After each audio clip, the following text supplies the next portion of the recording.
ब्राह्मणो ब्रह्मवित्तमा विरक्त इंद्रियार्थेषु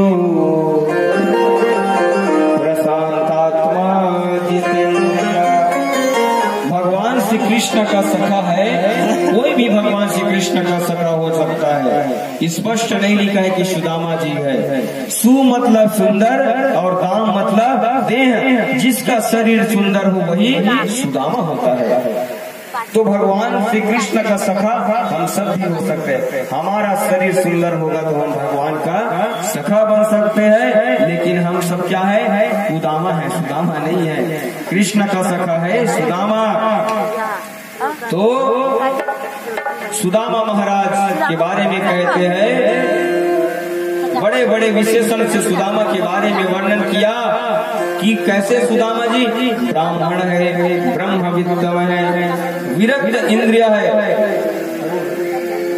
सुदामा जी कभी भिक्षा नहीं मांगते।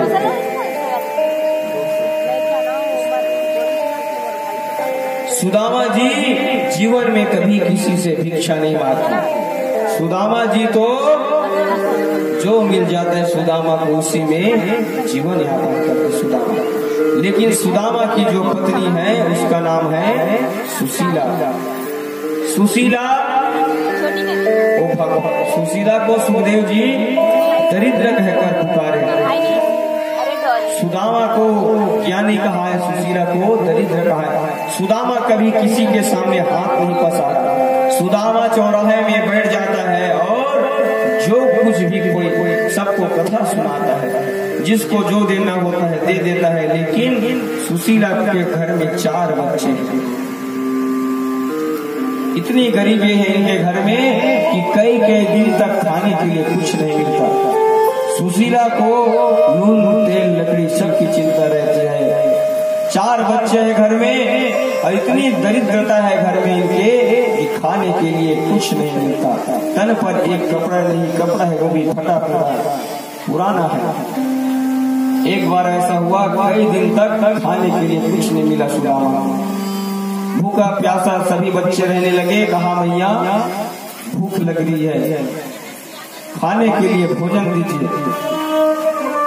सुशीला के आंखों से आंसू निकलने लगे। बेटा हमारे पास खाने के लिए कुछ नहीं है रे, पानी को बस पिए। पानी को पीकर रहने लगी। भगवान ने देखा सुदामा के इस गति को, भगवान को रोना आ गया। भगवान ने कहा ये मेरा मित्र है सुदामा, ये मर जाएगा लेकिन ये मेरे पास आने वाला नहीं है। अरे सुदामा एक बार मेरे पास आ जाता मित्र, मैं तुझे इतना धन देता कि तेरा पूरा जीवन ही भर जाता मित्र। लेकिन सुदामा कभी किसी के सामने हाथ नहीं फैलाता, ब्रह्म ज्ञानी है। भगवान देखा सुदामा की दशा को, भगवान को रोना आ गया। भगवान रोने लगे। भगवान स्वयं ब्राह्मण बन के सुदामा के घर पहुंचे और सुदामा के पत्नी के घर में जाकर कहा भिक्षाम देहि। अंदर से सुशीला आई। सुशीला ने कहा महाराज क्षमा करो महाराज, हमारे घर में देने के लिए कुछ नहीं, इस समय हम आपको कुछ नहीं दे सकते। क्यों? क्योंकि हमारे घर में सूतक लगा है। घर में सूतक लगा है, घर में जातक हुआ है, बालक का जन्म हुआ है, बालिका का जन्म है क्या घर में? कहने लगे महाराज बिटिया का जन्म हुआ है, नाम है दरिद्रा देवी।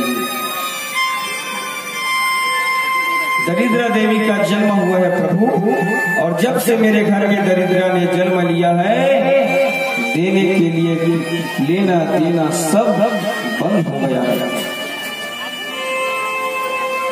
कई दिन तक हमें भूखा रहना पड़ता है महाराज, इसलिए हमें क्षमा कीजिए, हमारे पास देने के लिए कुछ नहीं है। ब्राह्मण देव बोले अरे सुशीला तुम सुदामा की पत्नी हो ना, तुम्हारे पति सुदामा है। हाँ महाराज मेरे पति को जानते हो, उनके मित्र को भी मैं जानता हूँ। उनके मित्र है श्री कृष्ण, द्वारिका के राजा है, द्वारिका के राजा है श्री कृष्ण। कृष्ण के पास एक बार जाओ, इतना धन देगा तुमको कि तुम्हारा जो ये दरिद्रता ये दूर हो जाएगा। सुदामा ब्राह्मण देव चले गए और जब सुदामा शाम को आए, सुशीला ने कहा स्वामी एक ब्राह्मण आया था, ब्राह्मण ने बताया है कि कृष्ण आपके मित्र हैं। जो कृष्ण का नाम सुना सुदामा जी महाराज आंखों से आंसू निकलने लगे। हाँ देवी, मेरे बचपन का मित्र है कृष्ण। तो इतने बड़े राजा के मित्र हो, आपने आज तक मुझे नहीं बताया। बोले देवी कभी कभी चर्चा ही नहीं हुआ। अरे हम गरीब हैं, हमारे पास खाने के लिए कुछ नहीं है, और इतना बड़ा राजा धीराज है कृष्ण। अगर मैं तुम्हें किसी को बताऊं कि मैं कृष्ण का मित्र हूं, कौन हमारी बात पर विश्वास करेगा? सब हम पर हंसेगा देवी, इसलिए मैंने कभी नहीं कहा। सुशीला कहने लगी महाराज तो मित्र से मिलने नहीं जाओगा। जो मित्र से मिलने के बाद कहे, सुदामा जी सोचने लगे मित्र से मिलना तो मैं भी चाहता हूँ देवी, लेकिन मिलने के लिए कैसे जाऊं? क्योंकि मित्र के घर खाली हाथ नहीं जाया जाता। मित्र के घर जाना चाहते हो तो कुछ न कुछ ले जाना पड़ता है। बोले मित्र के घर जाकर मैं क्या करूंगा? कहने लगी अगर आप एक बार अपने मित्र कृष्ण के पास जाओगे तो दास्यति द्रविड़म भूरि सीदते ते कुटुंबिने, इतना धन देगा हमें कि हमारी दरिद्रता दूर हो जाएगी, हमारे कई पीढ़ियों की दरिद्रता दूर हो जाएगी। सुदामा बोले देवी यहाँ जाऊंगा, वहां भी मांगने के लिए मुझे भेज रहे हो, ये अनुचित बात है। सुशीला समझ गई कि ये मर जाएंगे लेकिन मांगने के लिए जाने वाले नहीं हैं। बात को घुमाने लगी, प्रभु मांगने के लिए नहीं भेज रहे हो, तुम्हारा मित्र एक बार मित्र से मिलने के लिए तो जाओ। अच्छा ठीक है देवी, मित्र से मिलने के लिए जाऊंगा, लेकिन मित्र के घर खाली हाथ जाना नहीं चाहिए, कुछ न कुछ लेना चाहिए जी, इसके पास जो समर्थ हो। लेकिन हमारे पास देने के लिए कुछ नहीं, मैं क्या ले जाऊं? क्या ले जाऊं देवी? तो बोले महाराज मैं अभी कुछ न कुछ प्रबंध कर देती हूँ। सुशीला गई और भिक्षा मांगने के लिए सुशीला गई। याचित्वा चतुरो मुष्टि विप्रान पृथक तंडुला शैलखंडेन तान् बद्ध्वा भर्तृपादादुपायन। इतनी दरिद्रता है सुशीला के घर में कि एक घर से 4 मुट्ठी चावल तक नहीं मिलता सुशीला के घर। 4 मुट्ठी चावल के लिए 4 घर में जाना पड़ा सुशीला को। इतनी दरिद्रता है कि एक घर से भी 4 मुट्ठी चावल नहीं मिलती। अब रोज रोज मांग कर गुजारा कर रहे हैं, कब कब मांगे, किससे किससे मांगे। 4 घर से भिक्षा मांग कर आई सुशीला और बोले स्वामी मैंने प्रबंध कर दिया है, आप द्वारकाधीश के पास जाओ। तो देवी इस चावल को किस में रखूं? नजर पड़ गई एक फटा पुराना धोती था जो जगह जगह से फटा हुआ था। धोती में दूरे तीरे चौड़े कर धोती में चावल को डाला सुशीला ने और सुदामा जी को दे दिया। कहा जाओ अपने द्वारकाधीश से मिलकर आओ। सुदामा जी ने कहा जाने लगे। तो सुदामा ने पूछा देवी यदि मेरा मित्र पूछे तो क्या कहूंगा? सुशीला ने कहा यदि तुम्हारा द्वारकाधीश पूछे तो मेरी एक बात बता देना। कौन सी बात? एक मास 2 पाख में 2 एकादशी हो, सो प्रभु दीन दयाल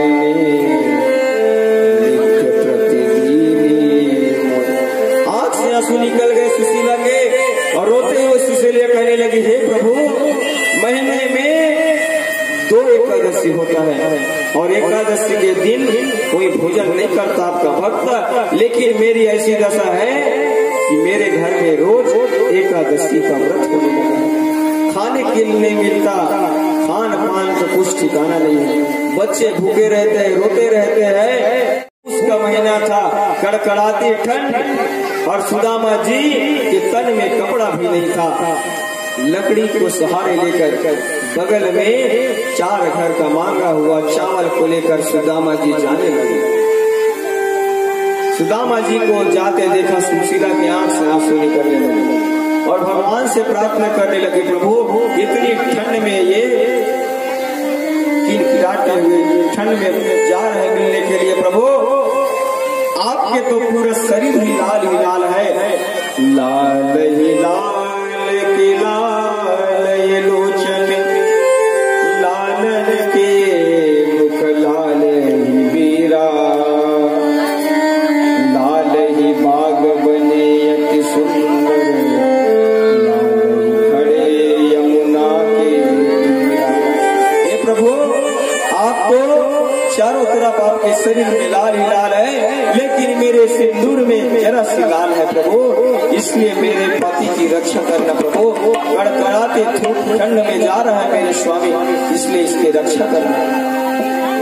सुदामा जी रोने लगे। सुदामा ने कहा, अरे सुशीला चिंता मत कर, तेरा पति जगतपति तेरा नाथ जगन्नाथ से के साथ मिलने के लिए जा रहा है। और सुदामा जी अपने काख में चावल की पोटली को लेकर आज भगवान कृष्ण से मिलने के लिए जा रहे हैं।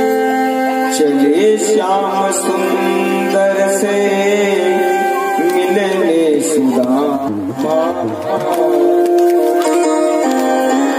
चले मन में हरे कृष्ण,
भगवान से मिलने के लिए सुदामा जी जाने लगे।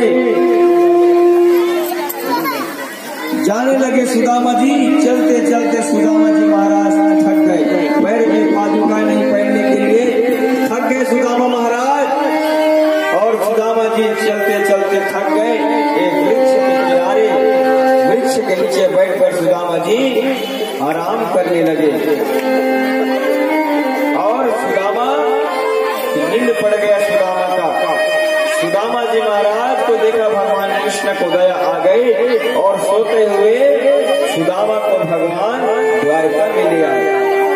सुदामा की आंख खुली, सुदामा ने देखा और पूछा एक बहादुर से, भैया द्वारका जाने का रास्ता कहाँ है? द्वारका को जाते हो? बोले भैया तुम द्वारका ही में ही हो, जहाँ तुम बैठे हो ना ये द्वारका ही है। अच्छा मैं द्वारका पहुंच गया, तो यहाँ मेरा कान्हा मुझे कहाँ मिलेगा? कान्हा नाम का यहाँ कोई नहीं रहता, भैया किससे मिल रहा है बताओ। सुदामा कहने लगे उसका पूरा नाम है कृष्ण। बोले कृष्ण? अरे ऐसा नाम लेते हो हमारे द्वारकाधीश का, उसका नाम है, ऐसा नाम नहीं लिया जाता। सुदामा जी पूछने लगे तो कैसा लिया जाता है? बोले श्री श्री 1008 श्री राजाधिराज द्वारकाधीश श्री कृष्ण चंद्र जी महाराज।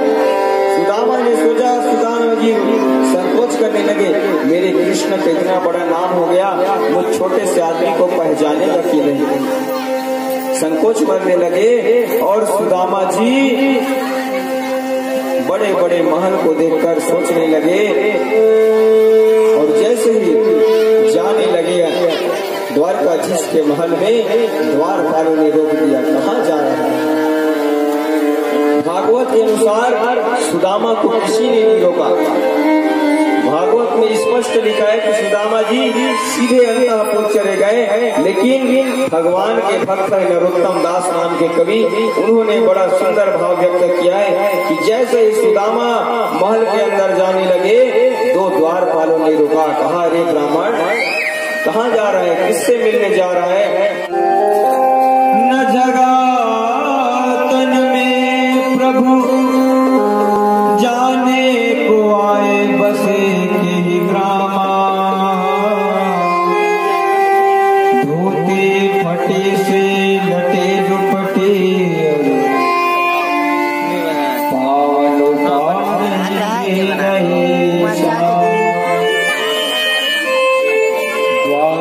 खड़ा द्विज दुर्बल देख रहो चकिसो सदा के गामा, पूछत दीन दयाल को धाम बतावत आपन नाम सुदामा। महाराज ब्राह्मण आए, उसके सिर पर पगड़ी नहीं, तन पे कोई वस्त्र नहीं, पैर में पादुका नहीं, और अपने आप नाम सुदामा बता रहे। जैसे भगवान ने चुना नाम सुदामा को सुनकर भगवान दौड़े दौड़े चले आए, सुदामा को गले से लगाया और अपने सिंहासन में ले जाकर बिठा दिया। सुदामा जी संकोच मरने लगे। भगवान रुक्मणी जी को आज्ञा दी, रुक्मणी देवी जाओ पानी ले आओ, ब्राह्मण देवता है। और भगवान सुदामा के पैर को जैसे धोने लगे, जब तक रुक्मणी आती भगवान की आंखों से आंसू बहने लगे। भगवान के सुदामा जी के चरणों में देखा छोटे छोटे कांटे गड़े हुए थे, पैर फट गए थे, पैरों में छोटे छोटे कंकड़ घुस गए थे। ऐसे विवाल विवाइन सो पग पंकट जाल लगे कौन जोए, हाय महादुख पायो सखा तुम आए कहनक कह। अरे मेरा मित्र सुदामा, तुम्हारे पैर में इतने छोटे छोटे कांटे पड़े हुए। सुदामा की दशा को देखकर भगवान रोने लगे और देखी सुदामा की दीन दशा, करुणा करके करुणा निधि रोए, पानी परात को हाथ छुओ नहीं, जल सो पग धोए। रुक्मणी मैया पानी नहीं ला पाई, भगवान ने अपने आंसू से सुदामा के पैर को और भगवान रोने लगे। अब रुक्मणी जी ने, अब भगवान देखा कि सुदामा संकोच मर रहे, सुदामा को अपने अंतःकरण में ले आया और सुदामा के स्नान कराया, भोजन कराया, नया नया वस्त्र पहनाया। सुदामा बड़े भाग्यशाली है जिसकी सेवा स्वयं लक्ष्मी नारायण करने लगे। भगवान चरण दबाते सुदामा जी का तो माता लक्ष्मी पंखा डुलाती है। भगवान ने पूछा, सुदामा तुम्हारा विवाह हुआ कि नहीं? सुदामा जी बोले, मेरा विवाह हुआ कन्हैया, तुम्हारी भाभी का नाम है सुशीला, यथा नाम तथा गुण। और मजे की बात यह है कि उसी के कहने पर मैं यहाँ आया हूँ। भगवान बोले, जब भाभी जी ने भेजा है तो खाने के लिए जरूर कुछ न कुछ भेजा होगा। सुदामा कहने लगे, हम गरीब आदमी, हमारे पास क्या रहेगा तुम्हें देने के लिए? सुदामा सोचने लगे, 4 घर का मांगा हुआ भिक्षा है, इतने बड़े राजा को मैं कैसे खिलाऊं? संकोच करने लगा और अपने बगल में पोटली को गिराकर रख लिया सुदामा जी ने। भगवान कहने लगे, अरे मित्र, तुम्हारी बचपन की आदत अभी तक नहीं गई। बचपन की बात याद दिलाने लगे और भगवान ने कहा, मित्र, जब से आया हूँ तब से देख रहा हूँ हाथ को ऐसे किया हुआ है, ये हाथ को लकवा हुआ हो गया क्या भैया? बोले, कन्हैया, दूर से चलकर आया हूँ तो हाथ में दर्द है। भगवान बोले, अच्छा, हाथ में दर्द है, हम इतने देर से पैर दबा रहे थे, हाथ को दबा देते। सुदामा बोले, सब तो छूना लेकिन हाथ को हाथ मत लगाना। बोले, क्या बात है? बोले, कन्हैया, मेरे हाथ को हाथ बस मत लगाना। भगवान बोले, मित्र, तो भाभी ने कुछ नहीं भेजा हमारे लिए? अरे कुछ नहीं भेजा भैया, हमारे पास क्या रहेगा देने के लिए? भगवान बोले, मित्र, तू मेरा स्वभाव भूल गया है। पत्रम पुष्पम फलम तोयम यो मे भक्त्या प्रयच्छति तदहा भक्ति उपहृतम अस्नामि प्रयतात्मना। कोई मुझको प्रेम से पत्ता देते हैं, मैं देता है। अरे कोई फल दे देता है, पानी दे देता है, उससे मैं प्रसन्न हो जाता हूँ। मित्र, मैं पदार्थों का भूखा नहीं, मैं तो भाव का भूखा हूँ मित्र। इसलिए भाभी ने जो भेजा है वो दे दो। हाथ को पकड़ने लगे।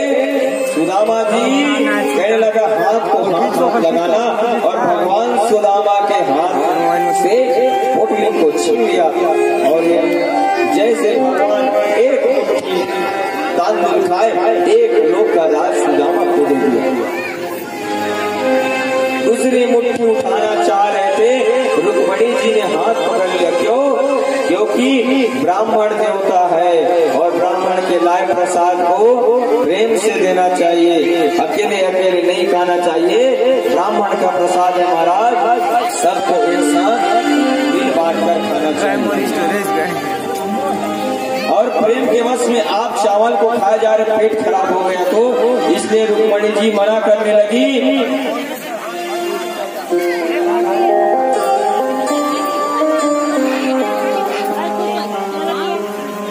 भगवान ने पूछा,